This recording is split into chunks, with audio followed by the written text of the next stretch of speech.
சமாதானத்தோடும் திருப்தியோடும் வாழ வழி என்ன? சங்கீதம் 147:14 சொல்லப்பட்டுள்ளது, அவர் உன் எல்லைகளை சமாதானம் உள்ளவைகளாக்கி உச்சிதமான கோதுமையினால் உன்னை திருப்தியாக்குகிறார். சாரிபாத்தில் உள்ள அந்த விதவையின் சமாதான குறைச்சலும் இருதய குமரலும் என்னென்ன? உதவி செய்ய புருஷனும் இல்லை, உற்றார் உறவினருக்கு உணவே இல்லை, அப்படியானால் தனக்கு எப்படி கொடுப்பார்கள்? நாட்டில் மழை இல்லை, ராஜாவாலும் என்னை போஷிக்க முடியாது, இருப்பது ஒரு பிடி மாவு, இதை சாப்பிட்டு நானும் என் மகனும் மரித்து போக வேண்டும் என்று கடைசி நம்பிக்கையை திரட்டி கொண்டு குச்சி பொறுக்கிக் கொண்டு இருந்தாள். ஆனால் தேவ மனுஷன் அங்கே வந்தபோது தன் குமுறல்களை அவரிடம் சொல்லவில்லை. அவர் தண்ணீர் கேட்டார், அப்பொழுதும் குமுறலை சொல்லவில்லை. அப்பமும் கொடு என்று கேட்டபோதே தன் இருதயத்தின் குமுறல்களை ஊற்றிவிட்டார். எல்லாவற்றையும் சொல்லி நான் மரிக்கப் போகிறேனே, என்னிடத்தில் ஒன்றுமே இல்லையே என்றார். ஆனால் அவளிடம் அறிந்த ஒரு விஷயம், அவர் தேவனுடைய மனுஷன் என்று அறிந்திருந்தார்.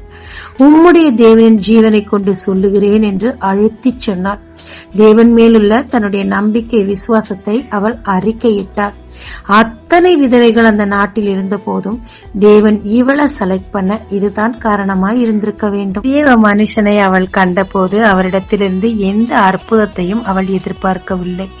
ஆனால் அவர் தேவ மனுஷன்தான் என்று அவள் கொண்டிருந்த அறிவு, தேவன் மேலிருந்த பக்தி அவளுக்கு அற்புதத்தை செய்தது மட்டுமல்லாமல் அவளும் அவள் வீட்டாரும் அவள் மகனும் தீர்க்கதரிசியும் பஞ்சம் முழுவதும் சாப்பிடவும் முழுமையான சமாதானத்தை பெற்றுக் கொள்ளவும் உதவியது. ஆமாங்க, இல்லாத வெறுமை எத்தனை வேணா இருக்கலாம், பஞ்சம் தலை விரித்து ஆடலாம், சமாதான குலைச்சல்கள் இருக்கலாம். ஆனால் தேவனை நாம் அறியும் போது, தேவனுக்கு நாம் முதலிடம் கொடுக்கும் போது தேவன் நம் வெறுமையை நீக்கிறாருங்க. தேவன் நம்மை உச்சிதமான கோதுமைகளால் போஷிக்கிறாருங்க.